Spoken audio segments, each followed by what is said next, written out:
வணக்கம் வாங்க இன்னைக்கு நம்ம ரொம்ப சுலபமா செய்யக்கூடிய சேமியா உப்புமா எப்படி செய்யறதுன்னு பார்க்கலாங்க. முதல்ல நமக்கு இட்லி தோசைக்கு மாவு இல்லைன்னா நம்ம டக்குன்னு செய்யக்கூடியது ஒரு சேமியா உப்புமா அல்லது ரவா உப்புமா தாங்க. இப்பதான் நிறைய டிஃப்ரெண்டா நம்ம பிரேக்ஃபாஸ்ட்லாம் செஞ்சுட்டு இருக்கோம். இப்போ வாங்க அந்த சேமியா உப்புமாவை எப்படி செய்யறதுன்னு பார்க்கலாம். இப்போ ஸ்டவ்ல ஒரு இரும்பு கடாய் எடுத்து வச்சிருக்கேங்க. இதுல 1 ஸ்பூன் அளவுக்கு எண்ணெய் சேர்த்துக்கலாம். இப்போ ஒரு டம்ளரில் சேமியா எடுத்து வச்சுருக்கேன், அதை சேர்த்துடலாங்க. ஃபஸ்ட்டு சேமியாவை நம்ம வறுத்துக்கலாம். சேமியா உப்புமா எல்லாருமே நம்ம செய்வோம், ஆனால் இப்போ நாங்கள் எங்கள் வீட்டில் எப்படி செய்வோமோ அதை இப்போ உங்களோட ஷேர் பண்ணிக்கிறேங்க. இப்போ நம்ம கொஞ்சம் நேரம் எண்ணெயில் வறுத்துடலாங்க. நம்ம வறுத்துட்டு சேமியா உப்புமா கிளறும்போது நமக்கு உப்புமா குழகுழப்பு தன்மை இல்லாமல் இருக்குங்க.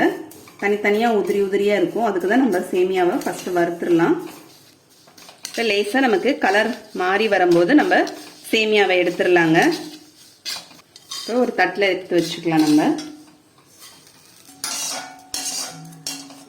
சேமியா வறுத்து எடுத்துட்டோங்க. நம்ம எண்ணெய் சேர்த்துக்கலாம். ஒரு டேபிள் ஸ்பூன் அளவுக்கு எண்ணெய் சேர்த்துருக்கேங்க. இப்போ ஒரு 1/2 ஸ்பூன் கடுகு சேர்த்துக்கலாங்க. எண்ணெய் காஞ்சிடுச்சு, 1/2 ஸ்பூன் கடுகு சேர்த்துக்கலாம். கடுகு பொரியுதுங்க. இப்போ 1 ஸ்பூன் உளுத்தம்பருப்பு சேர்த்துக்கலாம். 1 ஸ்பூன் கடலைப்பருப்பு சேர்த்துக்கலாங்க. இப்போ பருப்பு லேசாக வறுப்பட்டுருச்சு பாருங்க, கலர் லேசாக மாறி இருக்கு. ஒரு துண்டு இஞ்சி துருவல் நம்ம சேர்த்துக்கலாங்க. எண்ணெயிலே நம்ம இஞ்சி துருவல் சேர்க்கும் போது உப்புமாவுடைய ஃப்ளேவர் ரொம்பவே நல்லா இருக்கும். சேர்த்துட்டு ஒரு கலந்து விட்டுட்டு ஒரு பெரிய சைஸ் வெங்காயம் நீல வாக்கில் கட் பண்ணி வச்சுருக்கேன், அதை சேர்த்துக்கலாங்க. நல்லா கொஞ்சம் பெரிய வெங்காயமாக எடுத்துக்கலாம். அது கூடவே 2 பச்சை மிளகாங்க. நம்ம காரத்துக்கு எவ்வளவோ அதுக்கு தகுந்தா போல போட்டுக்கலாம். கூட கொஞ்சமாக கருவேப்பிலை சேர்த்து வதக்கிக்கலாங்க. இப்போ வெங்காயம் வதங்கிடுச்சுங்க. லேசாக பிங்க் கலர் மாறி பாருங்க. இந்த அளவுக்கு நம்ம வதக்கிக்கலாம். ஒரு மீடியம் சைஸ் தக்காளியை கட் பண்ணி எடுத்து வச்சிருக்கேங்க, இதை சேர்த்துக்கலாம்.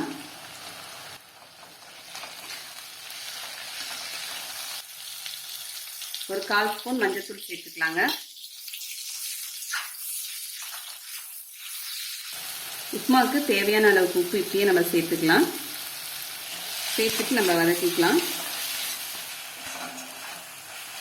இப்போ வெங்காயம் தக்காளிலாம் நல்லா வதங்கிடுச்சுங்க. நமக்கு இந்த டம்ளரால் 1 டம்ளர் சேமியா எடுத்து வச்சுருந்தாங்க, அதால் 1/2 டம்ளர் அளவுக்கு நம்ம தண்ணி சேர்த்துக்கலாம். நமக்கு 1 டம்ளர் சேமியா எடுத்தோம்னா 1/2 டம்ளர் தண்ணி கரெக்டாக இருக்குங்க. அப்போ தான் சேமியா நமக்கு நல்லா புலன்னு இருக்கும். இப்போ தண்ணி நமக்கு கொதிச்சுட்டு இருக்குங்க. இப்போ நம்ம வறுத்து வச்சிருக்கிற சேமியாவை சேர்த்துடலாம்.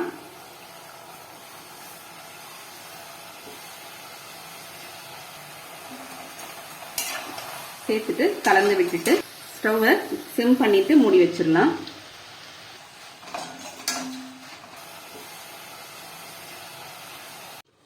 இப்போ திறந்துக்கலாங்க. மூடி வச்சு ஒரு 5 நிமிஷம் சிம்ல வச்சிருந்தேன். இப்போ திறந்துடலாம். இப்போ கலந்து விட்டுடலாங்க.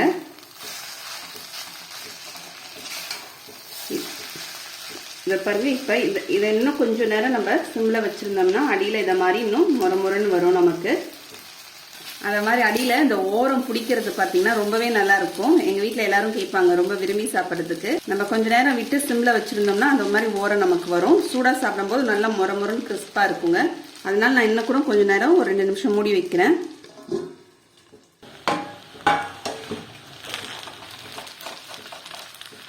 பாருங்க, அடியில் நல்லா முறமுறன்னு கிறிஸ்பாக இருக்கும். சாப்பிட்றதுக்கு ரொம்பவே நல்லா இருக்கும்.